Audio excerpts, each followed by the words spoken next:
এখন বাজে প্রায় 8টা। আর আজকে ফাহাদের অ্যাসেম্বলি আছে, এই জন্য স্কুলে জলদি জলদি যেতে হবে। অ্যাসেম্বলি শুরু হয়ে যাবে, এই জন্য ফাহাদের একটু টেনশন করতেছিল। সকাল সকাল একটু ঝামেলার মধ্যে পড়তে হয়, যেহেতু স্কুল খোলা থাকলে ওদের জন্য একটু টিফিন করে দিতে হয়। আর আমি ফ্রোজিং করে রাখি না খাবার, আমি সকালবেলায় নাস্তা করে দেই, মানে টিফিনটা আমি কি খাবো এটা সকালে তৈরি করে দেই। এইদিকে যেহেতু ফাহাদের দাদু আছে বাসায়, তার জন্য আমি পরোটা করব, ডিম পরোটা। এই জন্য একটা ডো বানিয়ে নিয়েছি আর একটা দেশি ডিম সিদ্ধ করে রাখছি ফাহাদের দাদুর জন্য। এখানে কিছু পেঁয়াজ আর মরিচ কেটে নিয়েছিলাম, ডিম পরোটা করবো। আর মা ছাদ থেকে মরিচ পেড়ে নিয়ে আসছে, মরিচ নাকি পেকে যাচ্ছে সবগুলা, এই জন্য এখন নিয়ে আসছে কিছু মরিচ।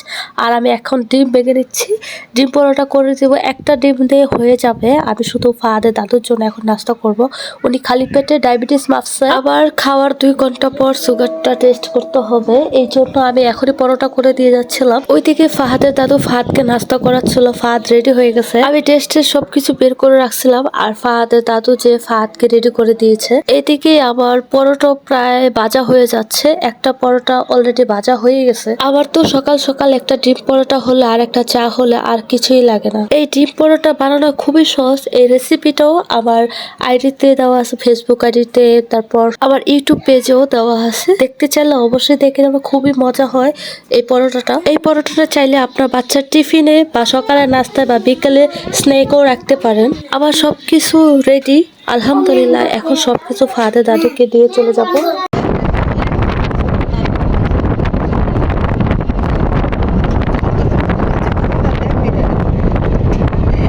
ফাহাদ খুব টেনশন আছে, কারণটা হলো ফাহাদের চুল নাকি বড় হয়ে গেছে। আর ফাহাদের ফার্স্ট ক্লাসেই নাকি ছাড় ধরবে, 8 ক্লাসের ছাড়টা নাকি ওদের ধরে চুলের জন্য, মানে 1 কোর থেকেও ছোট রাখতে হবে চুল। এই জন্য ফাহাদ খুব টেনশন আছিল। তারপর আমি ওকে হাসাচ্ছিলাম, যেহেতু সপ্তাহে ছুটি ছিল ফ্রাইডে অ্যান্ড স্যাটারডেতে, আর আমারও মনে ছিল না, ফাহাদও বলে নাই, এই জন্য চুল কাটাইতে পারি নাই। ফাহাদকে বলতেছিলাম যে আমার ফ্রেন্ডদেরকে তুমি সালাম দাও, এটা শুনে ও হাসতেছিল। ফাহাদ খুব লাজুক।